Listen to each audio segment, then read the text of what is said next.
Vivir es Cristo, vivir es Cristo,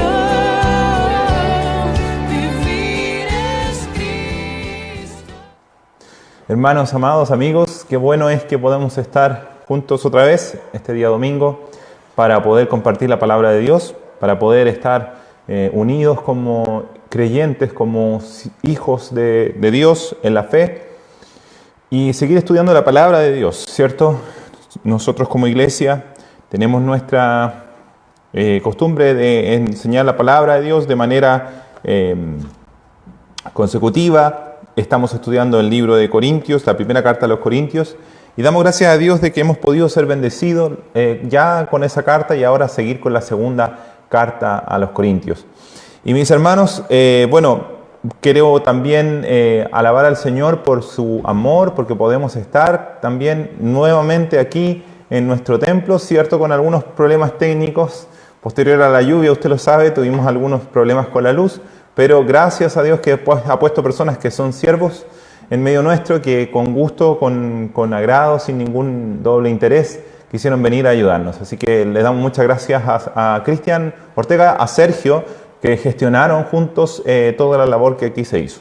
Y en ellos también saludar a todos los que siempre están sirviendo, siempre están ayudando. Hay muchos que ayudan y a veces no los reconocemos. Damos gracias a Dios por su vida. Abra su Biblia en el Salmo 38. Antes de entrar al consejo de la palabra, nosotros siempre leemos un salmo y esta no va a ser la excepción. Estamos ya en el Salmo 38. Ábrala y vamos a leer la palabra del Señor. Pero antes oraremos para pedirle al Señor que nos bendiga en este día, que nos dé su gracia, que podamos alegrarnos en su palabra y podamos ser consolados, confortados con su verdad.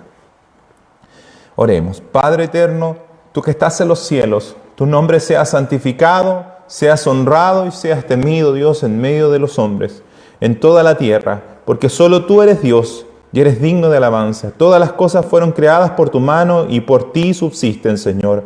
Te damos gracias por la lluvia, te damos gracias por el tiempo, te damos gracias, Señor, por la bendición, Señor, que nos das de poder transmitir tu palabra, de poder hablar de ella, de poder tenerla junto a nosotros.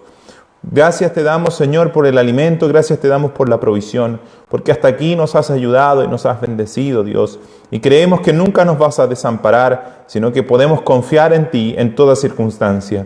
Rogamos, Dios, que en este día podamos recibir tu palabra con gozo, con alegría en nuestros corazones y ser por ella consolados, Señor, recibir ese refrigerio especial en nuestros corazones y podamos seguirte con todo el corazón. Pon en nuestro corazón un deseo mayor, un deseo vivo por buscar tu verdad, por buscar tu palabra y por llenarnos de ella. Gracias te damos y te alabamos, oh Dios, en el nombre de Jesucristo nuestro Señor. Amén. Salmo 38 dice así: Jehová, no me reprendas en tu furor, ni me castigues en tu ira, porque tus saetas cayeron sobre mí, y sobre mí ha descendido tu mano. Nada hay sano en mi carne a causa de tu ira, ni hay paz en mis huesos a causa de mi pecado. Porque mis iniquidades se han agravado sobre mi cabeza, como carga pesada se han agravado sobre mí. Hieden y supuran mis llagas a causa de mi locura. Estoy encorvado, estoy humillado en gran manera, ando enlutado todo el día, porque mis lomos están llenos de ardor, y nada hay sano en mi carne. Estoy debilitado y molido en gran manera, gimo a causa de la conmoción de mi corazón. Señor, delante de ti están todos mis deseos, y mi suspiro no te es oculto. Mi corazón está acongojado, me ha dejado mi vigor, y aún la luz de mis ojos me falta ya. Mis amigos y mis compañeros se mantienen lejos de mi plaga, y mis cercanos se han alejado. Los que buscan mi vida arman lazos, y los que procuran mi mal hablan iniquidades, y meditan fraude todo el día. Mas yo, como si fuera sordo, no oigo, y soy como mudo que no abre la boca. Soy pues como un hombre que no oye, en cuya boca no hay reprensiones. Porque en ti, oh Jehová, he esperado. Tú responderás, Jehová, Dios mío. Dije, no se alegren de mí cuando mi pie resbale, no se engrandezcan sobre mí. Pero yo estoy a punto de caer, y mi dolor está delante de mí continuamente. Por tanto, confesaré mi maldad, y me contristaré por mi pecado, porque mis enemigos están vivos y fuertes, y se han aumentado los que me aborrecen sin causa. Los que pagan mal por bien me son contrarios, por seguir yo lo bueno. No me desampares, oh Dios, Dios mío, no te alejes de mí, apresúrate a ayudarme, oh Señor, mi salvación.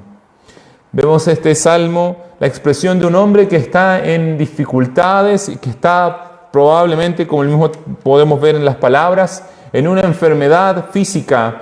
Habla de una plaga que ha azotado su cuerpo, habla de llagas podridas que están atacando su vida. Este es un salmo escrito por David, que habla de una situación desventurada, habla de una persona que está bajo alguna enfermedad o algún problema físico que lo hace débil, que lo hace menor que sus enemigos, que lo hace vulnerable a aquellos que buscan su mal.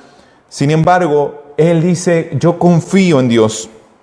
Dice, guardaré silencio, no hablaré, no diré ni una palabra, porque en ti, oh Jehová, he esperado. Tú responderás, Jehová, Dios mío. Vemos que este hombre no pone su confianza en nada más que en Dios, y no atribuye su mal a supersticiones, no atribuye su mal al diablo, no atribuye su mal a situaciones extrañas, sino que él dice, por mi maldad, por mi pecado. Y aún parte diciendo que es Dios quien lo está reprendiendo, que es Dios quien lo ha castigado. Dice, porque tus saetas cayeron sobre mí y sobre mí ha descendido tu mano. Muchas veces nosotros, cuando caemos en dificultades, en enfermedades o en problemas de diversa índole, culpamos a la suerte, culpamos al diablo y decimos, estoy así por culpa de Satanás, estoy así por culpa de tal persona. Mira aquí que el salmista humildemente reconoce que está en esta condición por causa de su pecado, y reconoce que lo que sucede no es fruto del azar, no es fruto tampoco de la voluntad de Satanás, sino de Dios. Atribuye aún su mal a Dios, diciendo no que Dios sea malo o que Dios quiera la maldad de los hombres, sino que su situación, lo que él está viviendo, diciendo que Dios es soberano y es dueño de todas las cosas. Pero al mismo tiempo él confía y espera en Dios, y termina diciendo, apresúrate a ayudarme, oh Señor, mi salvación. Si él dice, Dios me acongoja, Dios es quien me aflige, pero Dios también es mi salvación. Así creemos nosotros. Nosotros creemos que Dios es dueño de todas las circunstancias. Y en medio de este tiempo de la pandemia, mucho más decimos, creemos que Dios es Señor de la pandemia, Señor de todo lo que está pasando, y Él es el mismo que nos puede librar y nos puede ayudar en toda situación. Así que yo le animo, mi hermano, a permanecer con su mente y su corazón firme en el Señor, con su corazón buscando las cosas de arriba y no las de este mundo, confiando en que Dios es Señor de la pandemia y Él la detendrá conforme a su voluntad. Clamemos a Él y digamos, apresúrate a ayudarnos, oh Señor, nuestra salvación. Mis hermanos, Dios les bendiga. Vamos a pasar al consejo de la palabra. Como les decía, estamos estudiando ya la segunda carta a los Corintios y alabamos a Dios por todo lo que hemos sido bendecidos a través de su verdad. Dios les bendiga.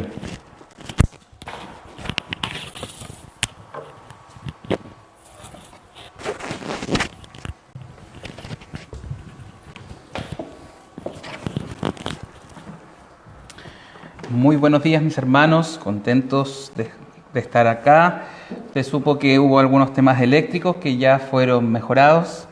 ¿Cuánto quisiéramos no solamente estar nosotros tres que estamos transmitiendo, sino todos ustedes junto a nosotros para poder cantar, poder recibir la Santa Cena como lo hacíamos habitualmente y además seguir recibiendo la palabra en conjunto? Todavía no vamos a poder hacerlo, pero esperamos prontamente que sus oraciones, las mías, permitan que esto vuelva a la normalidad. Y como decía Juan Manuel, hoy vamos a seguir explorando esta segunda carta de Pablo a los Corintios, que ha sido de gran ayuda, de gran bendición. Créame que cada uno de los que acá exhorta la palabra, Juan Manuel conmigo, recibimos bendición al analizar, al preparar esto. Y queremos llevar esa misma bendición a ustedes, esa misma iluminación del Espíritu Santo para analizar estas palabras también para todos ustedes y aquellos que son nuevos y que no conocen lo que hacemos. Nada más hacemos que evaluar y analizar la palabra del Señor. Así que vamos a orar por este precioso momento que debe ser muy esperado cada domingo, el poder escuchar de su palabra. Oremos un momento. Señor, estamos alegres de estar nuevamente en este lugar. Quisiéramos compartir esa alegría con todos, sabiendo que en algún momento vamos a volver a juntarnos, a reunirnos. Y queremos pedirte en esta hora que tú, Señor, seas bendiciendo mi vida, bendiciendo la vida de mis hermanos, porque queremos llevar tu palabra. Queremos que ella sea la fuente que da poder, da energía, da ganas, Señor, de seguirte, de hacer tu voluntad, y no son nuestros propios deseos, nuestras propias ideas las que conducen nuestra vida, sino que seas tú siendo Señor de todo en lo que hay en nuestras vidas. Padre, gracias por una instancia más, gracias por poder compartirla, por tener la posibilidad de libremente transmitir esto por las redes. No somos censurados y esperamos que nunca sea así, que tu palabra nunca sea callada, y damos las gracias por tener esta instancia todavía posible en medio de este país con esta pandemia. En el nombre de Jesús, amén. Bien, vamos a leer estos 5 primeros versículos del capítulo 3 de segunda carta de Pablo a los Corintios. Dice así: ¿comenzamos otra vez a recomendarnos a nosotros mismos? ¿O tenemos necesidad, como algunos, de cartas de recomendación para vosotros o de recomendación de vosotros? Nuestras cartas sois vosotros, escritas en nuestros corazones, conocidas y leídas por todos los hombres, siendo manifiesto que soy carta de Cristo expedida por nosotros, escrita no con tinta, sino con el Espíritu del Dios vivo, no en tablas de piedra, sino en tablas de carne del corazón. Y tal confianza tenemos mediante Cristo para con Dios. No que seamos competentes por nosotros mismos para pensar algo como de nosotros mismos, sino que nuestra competencia proviene de Dios. Amén. Ya hemos explicado las semanas anteriores cómo es necesario comprender este género literario que conocemos como las cartas o las epístolas, las cuales sabemos que fueron escritas bajo una circunstancia específica y para destinatarios particulares. Por eso que la manera para entender mejor un texto así, como el que acabamos de leer, es que usted se acerque a la intención y al contexto con el que escribe el autor. Recordará que el apóstol Pablo en el capítulo precedente había estado hablando de temas comunes para ellos en su diálogo, podríamos decir diálogo entre cartas y los que son los destinatarios, porque había un hombre que había sido perdonado y él estaba mostrando también su amor, su perdón. Había estado muy deseoso de ir a visitarlos y como no había sido posible ese viaje, había dado explicaciones de por qué no fue así, pero aún así nos habla que en Troas, en un lugar, esperaba a Tito y tuvo que ir a Macedonia porque tenía mucho deseo de saber cómo estaba esa congregación. Ese era el espíritu que movía a Pablo, la intención que hizo escribir esta carta. Pero en el último versículo del capítulo 2, espero que lo recuerde, la semana pasada lo habló Juan Manuel, había un problema. Nuevamente cita un problema principal, que era que estaban personas entrando a la iglesia falsificando la palabra de Dios. Habían fuertes descriptivos ahí en ese último versículo, y él decía que con sinceridad, el apóstol Pablo, con sinceridad, como de parte de Dios y delante de Dios, es decir, con una conciencia de que él era un vocero autorizado y además que su prédica estaba siendo evaluada por Dios mismo, él decía: yo estoy haciendo bien las cosas, yo estoy haciendo correctamente, no como otros que medran la palabra, que andan siendo falsificadores de esta palabra. Por lo tanto, ese último versículo nos conecta directamente para entender las preguntas retóricas que Pablo acaba de hacer. Dice: comenzamos otra vez a recomendarnos a nosotros mismos. Así parte este texto. ¿Qué tiene que ver eso con lo que acabamos de decir? Claramente habían algunas ciertas sospechas negativas con el apóstol Pablo. Eso era claro a la luz de lo que acabamos de leer. Probablemente sucedía que habían llegado estos nuevos hermanos, nuevos personajes a la iglesia en Corinto, que estaban a lo mejor trayendo cartas de recomendación, estaban trayendo de otra gente conocida o de otras iglesias cartas, y había de alguna manera un cuestionamiento encubierto a lo que Pablo había hecho.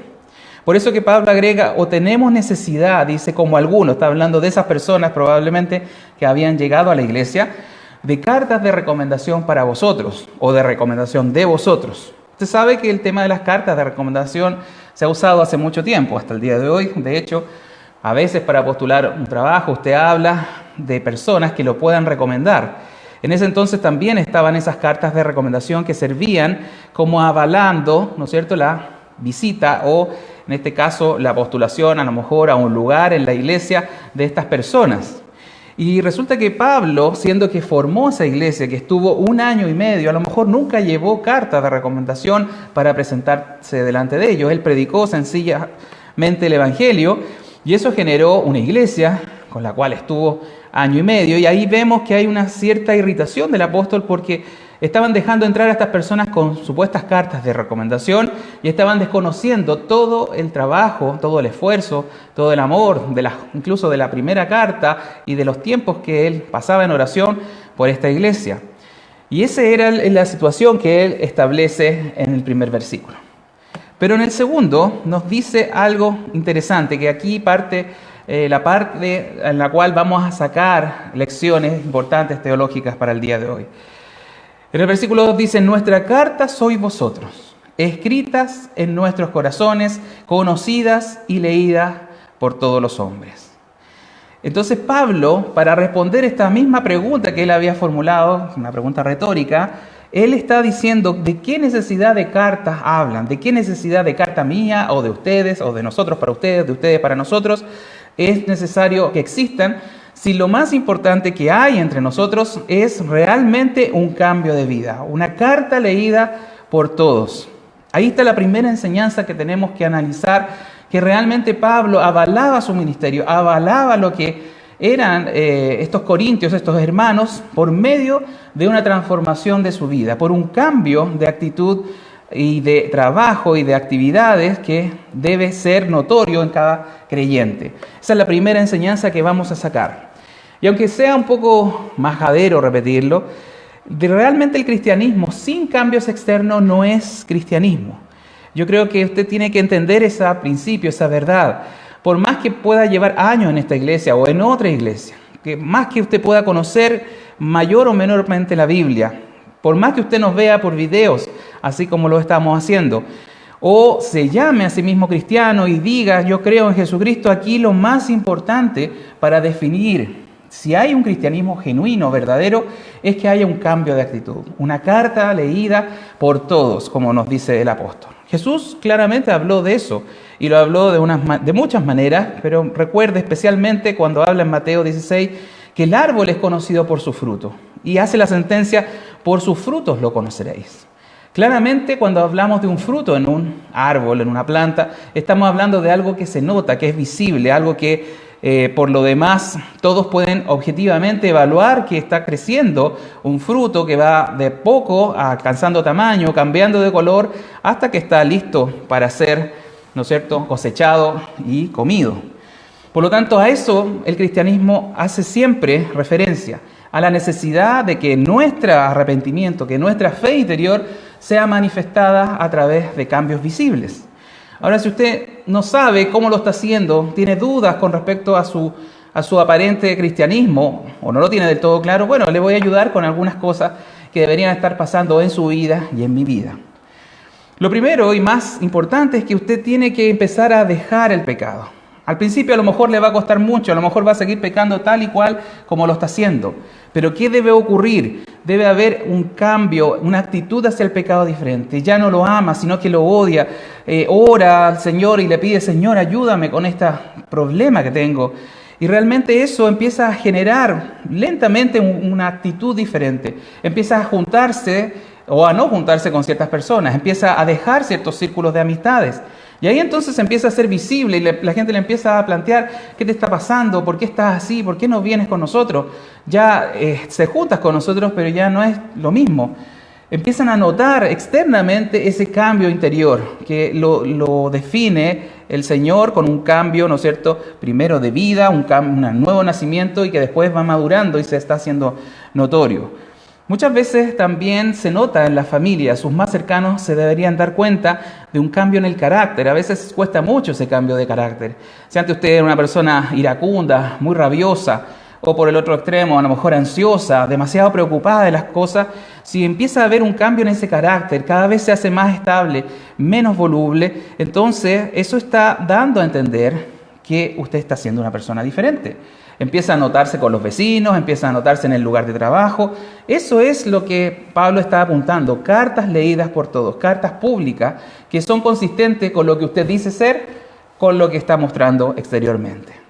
Si bien no todos pueden darse cuenta a veces de ese cambio, hay una importante necesidad de que el cristiano entienda que tenemos que hacer ajustes en nuestra vida. No se puede pensar ser cristiano siguiendo las mismas corrientes de este siglo. MacArthur al respecto dice: la gente no lee la Biblia. La única Biblia que leerá será su vida.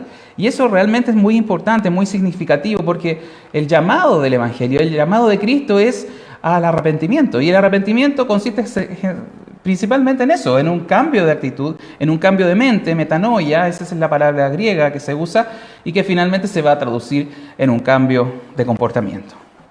Pero volvamos al texto y volvamos al versículo 3, porque el apóstol nos va a entregar mayor información para entender de dónde viene ese cambio de conducta y quién lo promueve. Cómo es que sucede este cambio interior que se traduce finalmente en cambios externos. Dice así, sigue con la misma metáfora. Leamos. Dice: siendo manifiesto que sois carta de Dios expedida por nosotros, escrita no con tinta, sino con el Espíritu del Dios vivo. Note lo que él escribe, cómo él ajusta esta frase para dar varios elementos que son interesantes. Primero habla de que son manifiestos, está hablando de que es notorio, está hablando que es demostrado, que es algo que todos pueden evaluar. Segundo, agrega que el dueño de esa carta o el propietario de la carta escrita en nosotros es Cristo, no es el apóstol Pablo, no somos ni siquiera nosotros mismos, sino que el que opera y el que realiza el cambio es Cristo mismo. Luego agrega expedida por nosotros. En otras traducciones eso se lee como entregada, está haciendo referencia a la labor que hace un cartero, de llevar la correspondencia. Pablo tampoco es el dueño de la carta, que son las personas, no es dueño de la iglesia, no es dueño de los hermanos, sino que él transfiere la autoridad a Dios, al que es realmente el propietario, que es Cristo. Y su rol nada más fue llevar el mensaje de Dios para que Dios trabajara en esos corazones y los escribiera. Y el último elemento de esta frase es el Espíritu del Dios vivo. Es otra manera de llamar al Espíritu Santo, que es en definitiva la persona de la Trinidad que hace el cambio. Yo creo que no se equivoquen en esto, porque sabemos que Dios es uno solo, pero son tres personas a la vez. Y los tres están funcionando para nuestra salvación, para nuestros cambios. Pero en lo que respecta a nuestro cambio interior es el Espíritu Santo. Es esa la persona de la Trinidad la que va a comenzar a generar un cambio interior, un nuevo nacimiento, ¿no es cierto? Un dejar las cosas pasadas y renovarse espiritualmente, internamente. Por lo tanto, la segunda lección teológica que vamos a entender acá es que Dios es el que opera el cambio en nosotros. Él nos hace de su propiedad por medio de Cristo y cambia nuestro interior por su Espíritu. Yo sé que hay muchos hermanos en la iglesia contemporánea que todavía piensan que llegar a ser cristianos fue una decisión de ellos, que fue un momento en su vida que ellos optaron o tomaron una decisión y que tuvieron fe y que por esa razón entonces han cambiado. Pero la Biblia nos muestra de diferentes maneras que es Dios, por su poder y por su gracia irresistible, el que nos transforma, el que primero nos llama, el que nos convence de pecado, finalmente trabaja y cambia nuestro interior. Recordemos un poquito la historia de Juan, capítulo 3, donde Nicodemo va a donde el Señor Jesús. Él obviamente era un hombre muy conocido dentro del fariseísmo, porque era un anciano, era un cumplidor de la ley, conocía profundamente la Escritura, y llega donde Jesús, en realidad, a hacer algunas preguntas.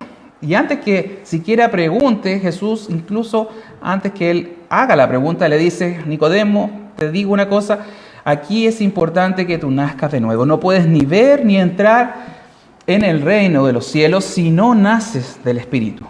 A lo cual Nicodemo quedó obviamente sin entender mucho a qué se refería.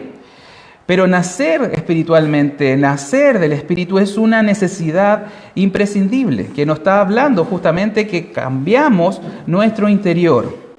La verdad es que al igual que el nacimiento humano, al igual que cuando usted llega a este planeta, no lo hace pidiendo, naciendo porque alguien le dijo usted va a nacer, sino que llega sencillamente porque sus padres lo concibieron. Asimismo, el nacimiento espiritual es algo que necesariamente viene de Dios.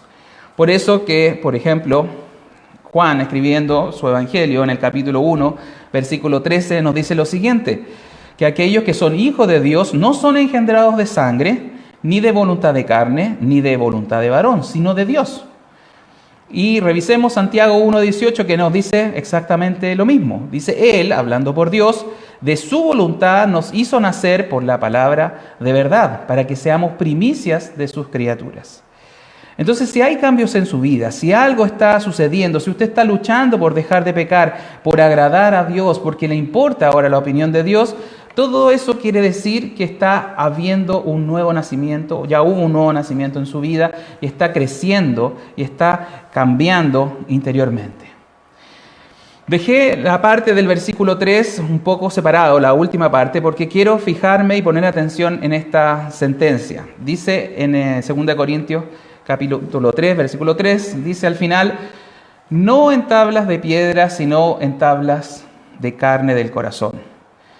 Realmente esa frase nos va a decir mucho porque él está haciendo un guiño al Antiguo Testamento. ¿A qué me refiero? Usted recordará cómo fue la entrega de la ley a Moisés. Usted recordará que él tuvo que alisar unas piedras, unas tablas de piedra, en la cual el propio dedo de Dios escribió. Eso está en Deuteronomio 9:10, si lo quiere leer. El problema con esas leyes que Dios entregó es que eran externas al ser humano. Estaban ahí frente a nosotros y nos decían cuán pecaminosos éramos porque no podíamos cumplir. Y el problema con el pueblo de Israel, que a veces lo miramos y vemos cómo era tan porfiado, conoció a Dios, vio los milagros de Dios, y al igual que nosotros, trataban de hacer un esfuerzo por cumplir la ley. Pero el problema estaba en que su interior no era cambiado, que su vida profundamente, que es nuestro deseo por naturaleza pecar, no ha sido modificado. Tenemos una ley externa que está escrita en una piedra, que está escrita, ¿no es cierto?, como un decálogo, pero que no llega a transformar mi interior. Por eso dice que Dios tiene que hacer un cambio desde esas tablas de piedra, pasarlas a escribirlas en un corazón de carne. Y sobre eso, ese mismo aspecto, lo toca el profeta Jeremías unos años después, varios años, cientos de años después de Moisés, de las tablas escritas en piedra. Y quiero leer ese pasaje porque tiene mucha relación con lo que estamos hablando. Dice en Jeremías 31, del 31 al 33. Es una promesa que es cumplida en este tiempo. Dice: he aquí vienen días, dice Jehová, en los cuales haré nuevo pacto con la casa de Israel y con la casa de Judá. No como el pacto que hice con sus padres el día que tomé su mano para sacarlos de la tierra de Egipto. Porque ellos invalidaron mi pacto, aunque fui yo un marido para ellos, dice Jehová. Pero este es el pacto que haré con la casa de Israel después de aquellos días. Escuche bien, dice Jehová. Daré mi ley en su mente y la escribiré en su corazón. Y yo seré a ellos por Dios y ellos me serán por pueblo. Así es, efectivamente, no bastaba solamente con que Dios diera las ordenanzas, los mandamientos y los expusiera a nosotros y nos dijera esto es lo que tienen que hacer. Se necesita necesariamente, es indispensable que Dios obre en nuestro interior, que Él escriba sus palabras no solamente intelectualmente en nuestra mente, sino las escriba en nuestro corazón, las ponga en nuestro interior con fuego, selladas con el Espíritu Santo, porque de otra manera no van a haber cambios. Si usted lo entiende que necesita, más que seguir reglas, más que venir a asistir a una iglesia, más que leer la Biblia, necesita ese cambio interior, necesita un nuevo nacimiento, entonces va por el camino correcto. El Espíritu Santo es el que obra eso. ¿Y cómo lo sabemos? ¿Cuándo se hizo? ¿Cuándo comenzó este nuevo pacto? Bueno, cuando Jesús ascendió al cielo. Cuando Jesús asciende al cielo, ¿no es cierto? Y en Hechos 2 nos dice que baja el Espíritu Santo y los reunidos en el aposento alto reciben un cambio en su vida. Esos antiguos apóstoles que habían traicionado a Jesús, que lo habían abandonado, que todos habían sido dispersados por temor, ahora se transforman en los hombres más valientes que enfrentan a las multitudes y les dicen: ¿quién es Jesús? Ese cambio de actitud, ese cambio externo es por un cambio interno porque reciben el Espíritu Santo. Y todos necesitamos nacer de nuevo por medio de ese Espíritu Santo, porque sin eso solamente vamos a estar haciendo esfuerzo humano y no vamos a poder cambiar y nos vamos a desgastar y va a ser una frustración entera. Por eso, si usted no tiene ese cambio, tiene que pedirle al Señor, tiene que pedirle a Dios Padre, decirle: Señor, dame a tu Espíritu Santo en mi interior. Señor, necesito creer en Cristo, necesito ser cambiado. No puedo luchar contra estas adicciones, contra estas pasiones desordenadas, y tiene que explicarle eso en su intimidad con Dios Padre. ¿Por qué? Porque si lo hace, va a concederle esa petición. Eso es lo que nos promete Juan capítulo 6, versículo 37. Eso Jesús lo dice, todo lo que el Padre me da vendrá a mí, y al que a mí viene no le echo fuera. Usted necesita a Jesús y debe pedirle al Padre que lo posibilite de recibir ese regalo que es la vida de Cristo, que es el Espíritu Santo en nosotros. Entonces esta es la tercera enseñanza que sacamos de este texto. No cambiamos por seguir reglas externas, sino cambiamos cuando Dios cambia nuestro corazón duro como un corazón de piedra y nos transforma en un corazón blando de carne que obedece y que hace ahora la voluntad del Señor. Pero todavía nos quedan los últimos versículos, en el cual vamos a encontrar la última y más reconfortante seguridad y confianza en lo que Dios está haciendo en nosotros. Dice en los últimos versículos 4 y 5, dice: y tal confianza tenemos mediante Cristo para con Dios.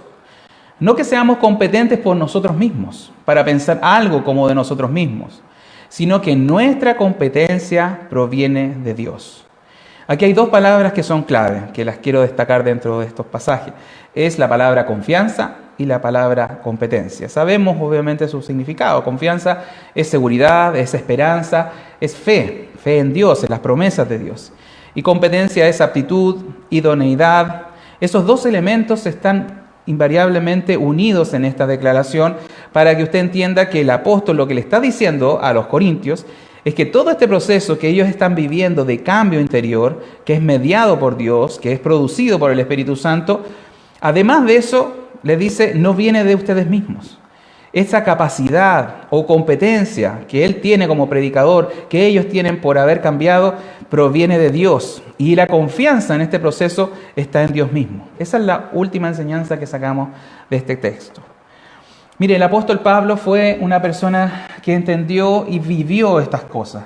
Él mismo en su vida, siendo un fariseo que perseguía a la iglesia, que buscó a cristianos para sacarlos del pelo de las sinagogas, de los lugares de reunión, que realmente odiaba a Jesús, pensaba que era una nueva y falsa religión, yendo por el camino a Damasco, él cae, ¿no es cierto?, queda ciego y se encuentra directamente con Cristo. Ahí está un llamado directo del cielo que cambia su vida, que lo hace a pensar de otra manera las cosas. Pero en ese mismo evento, al tiempo después, cuando recobra la vista, la casa de Ananías, Dios le dice, te voy a llevar delante de reyes para exponer mi evangelio, para mostrar mi verdad. Y tiempo después, obviamente, pasaron los años y Pablo se convierte en el gran predicador del cual ahora estamos leyendo. Él vivenció en sí mismo este cambio obrado por Dios. Y le dio las competencias, le dio la capacidad para transformarse en el gran predicador que hoy día estamos leyendo de sus cartas. Por lo tanto, él podía decir con toda seguridad que el cambio lo producía Cristo en nosotros. Tenemos esa confianza. Al igual que nos dice en su primera carta, en la carta de Pablo a los filipenses, que el que comenzó la buena obra la va a perfeccionar hasta el día de Jesucristo. Esa es la confianza que tenemos, que el que comienza la buena obra lo permite, ¿no es cierto?, que entre Dios en nuestra vida y permite que se hagan esos cambios. Pablo también se los dice a los Corintios en su primera carta, cuando le dice acerca de su propia experiencia de vida: por la gracia de Dios soy lo que soy, y su gracia no ha sido en vano conmigo. Le dice: antes he trabajado más que todos ellos, haciendo referencia a los otros apóstoles. Pero dice: no yo, sino la gracia de Dios conmigo. ¿Quién fue lo que motivó el cambio en Pablo? ¿Quién es el que cambia a las personas? Es sencillamente Dios, es sencillamente la voluntad de Dios que llega a nuestras vidas. Y tenemos que tener confianza en ese cambio, que ese proceso lo va a completar, porque toda competencia, toda capacidad para lograr ese cambio es de Dios mismo. Por lo tanto, nosotros tenemos que tener esa confianza. Nosotros no tenemos que pensar que esto es algo forzado. Es Dios el que nos encanta. Dios es el que seduce a nuestras vidas interiormente para que le obedezcamos, para que le sigamos, para que empecemos a mostrar ese cambio a todos, que sea visible. Esa es la verdad del Evangelio. Esas son las buenas noticias del Evangelio, que no es que nosotros nos salvemos, sino que Cristo y Dios es el que interviene, su Trinidad completa en salvarnos, y Él no va a fallar porque Jesús nunca falló, porque Jesús siempre hizo bien las cosas. A pesar de ser tentado por el diablo en el desierto, a pesar de que nadie le creyó, a pesar de que lo abandonaron sus discípulos y lo dejaron solo ante la cruz, Él cumplió. Él realmente fue e hizo la obra completamente. Él pagó toda condena de nosotros.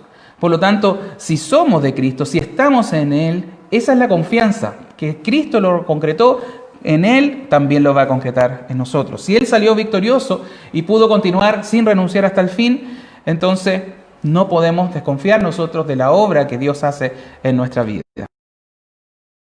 Al respecto, me miré a mí mismo y vi imposible salvarme.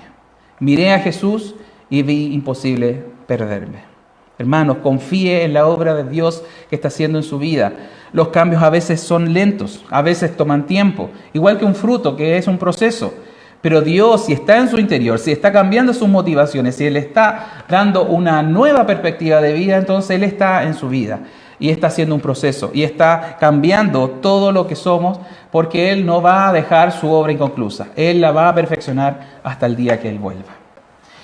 En conclusión, mis hermanos, Pablo en medio de estas circunstancias de duda sobre su apostolado, sobre su ministerio, les enseña a los corintios que la mayor prueba de su trabajo eran ellos mismos, y su cambio producido mediante Dios, y que era visible a todos.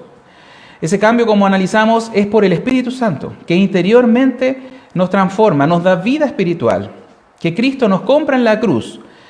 Y ese cambio es tan profundo porque Dios mismo interviene en nuestros corazones. No somos nosotros, no somos nuestros deseos, nuestras aptitudes. Es Dios que nos capacita, Dios que nos da y nos entrega la confianza y la competencia, incluso para que ese cambio siga ocurriendo. Si todavía no ve ese cambio en su interior, si todavía no brotan esos deseos de ser diferente, si vive un cristianismo legalista o de seguir reglas y normas, pero no hay un deseo por amar al Señor, en realidad pida misericordia a Dios. Pídale: Señor, necesito este cambio, quiero que tú me lleves, yo quiero abrazar a Cristo y sentir que Él me da la fuerza necesaria.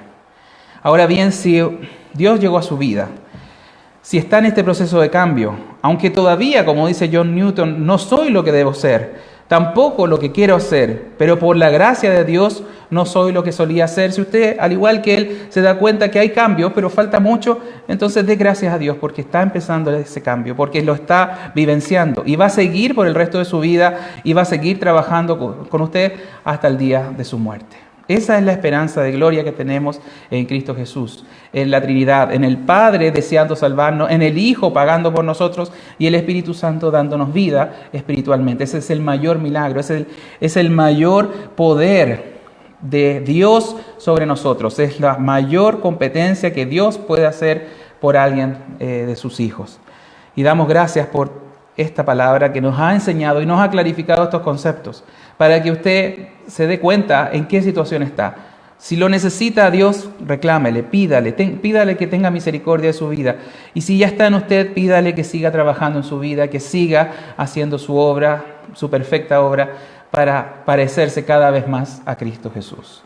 Oremos, demos gracias al Señor por esto. Padre, te doy gracias por tu palabra, Señor. Ella es vigente hasta nuestros días. Entendiendo un poco, Señor, la realidad que vivía el apóstol, la realidad que vivían estos corintios, Señor, podemos también junto con ellos ser agradecidos de lo que tú has hecho, que has escrito una carta en nuestra vida, que nos has cambiado, que has transformado nuestro corazón duro y nos has transformado en un corazón de carne, que es receptivo, que ahora entiende, que ahora confía, que ahora avanza hacia tu caminar. Gracias porque eso no viene de nosotros, porque la competencia no es nuestra, sino es de Dios. Y tenemos tal confianza en Cristo que logró la meta, que también completará la obra en nosotros. Señor, ayúdanos a recibir tu palabra, ayúdanos a cada día ser agradecidos de lo que está pasando en medio nuestro.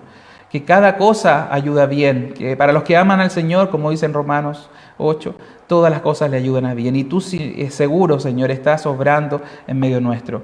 Bendice a mis hermanos, bendice tu palabra, que haga, Señor, el trabajo para el cual fue enviada, para el cual fue escrita, que el Espíritu Santo inunde sus corazones y les dé esa confianza que necesitamos en tu obra. Gracias por todo lo que aprendemos semana a semana y tú seguirás guiando y enseñando en nuestras vidas. En el nombre de Jesús, amén. Bien, hermanos, estaremos viéndonos el martes y el próximo domingo. Síganos a la misma hora de siempre, martes 7:30, domingo 11:30 de la mañana. Dios le bendiga para esta semana.